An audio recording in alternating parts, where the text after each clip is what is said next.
Medyo horror lang.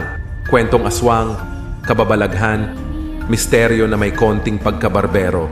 Kung bago ka pa lang dito sa akin channel, baka naman pwede kang mag-subscribe. Kasi kung hindi, ikaw din, makakakita ka ng Mumu mamayang gabi. Huwag mo din kalimutan i-click yung notification bell para updated ka sa mga bagong upload ko. Hindi katulad niya na bigla na lang hindi nagparamdam sa'yo. Tara simulan na natin ang kwento.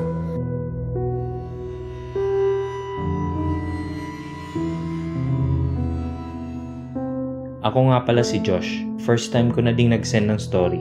Sana ma-post na itong isa. True to life story po to. Sana respetuhin din ninyo. Taga-Capiz ako ngayon.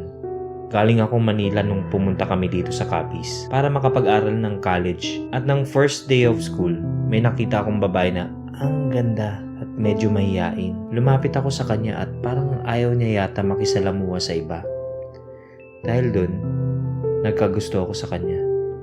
Palagi ko siyang nililigawan pero palagi niya akong tinatanggihan. Kaya nagkaisip ako na magtanong-tanong sa kaibigan ko kung may nakakakilala sa babaeng nililigawan ko. Sabi ng isa kong kaibigan, kilala niya raw yun. Sa may gubat raw yun nakatira. At sinabi niya sa akin kung sino ang kamag-anak nun. At ang tinuro niya sa akin ay yung pinsan ng babae na nililigawan ko. Sorbang saya ko nun kasi ang nasa isip ko, kung di ko siya nakuha sa pamamagitan ng diretsong pagligaw, pamilya niya na lang ang liligawan ko para mapasagot ko siya. At ayun, naging magkaibigan kami ng pinsan niya. At napapalapit na rin ang loob ng babaeng nililigawan ko sa akin. At nung una, nagdesisyon ako na makitulog sa kanila. At pinayagan naman ako. Noong nandun na ako sa bahay nila, napansin kong pagpasok ko pa lang, ang langsa ng amoy ng bahay nila. Parang isda. At nung gumabi na, nakitulog ako sa kanila. Nandun ako sa kwarto ng pinsan niya. Pagkalipas ng alas 11 ng gabi, bigla ako nagising at umihi. Sakto pagkaihi ko, nakasalubong ko ang tatay ng babaeng nililigawan ko. Pagtingin ko sa mata, parang umiilaw ng pula. Pero di ko pinansin kasi bigla na lang umalis.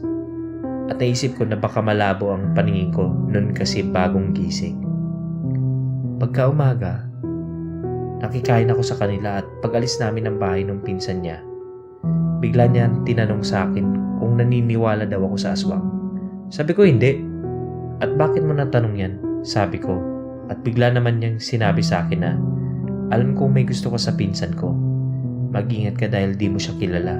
At iniwan niya na ako bigla. Pumunta ako ng school canteen para makapag-isip-isip. Tungkol dun sa sinabi niya, biglang lumapit sa akin ang babaeng nililigawan ko. Tinanong ko siya kung bakit ang weird ng pinsan niya. At bigla akong sinagot, wala yun, ganun din naman yun minsan. At bigla siya nagpasalamat sa akin sa mga magandang ginawa ko sa kanya at sa pamilya niya. At gaya din sa akong inaasahan, nahulog na rin siya sa akin. At biglang dumating sa point na inimbitahan niya ako sa bahay nila. Ulit. Habang naglalakad kami papunta doon, medyo palubog na rin ang araw. Bigla niyang tinanong sa akin kung malaman ko raw kung sino talaga siya, wag raw ako matakot. Kaya pumayag ako. Bigla niya sa aking sinabi na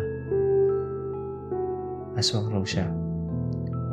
Sa una, natawa ako kasi kala ko bintang-bintang lang yun pero totoo pala. Sabi niya, di naman raw siya totoong aswang. Pure na aswang na yanggaw lang siya.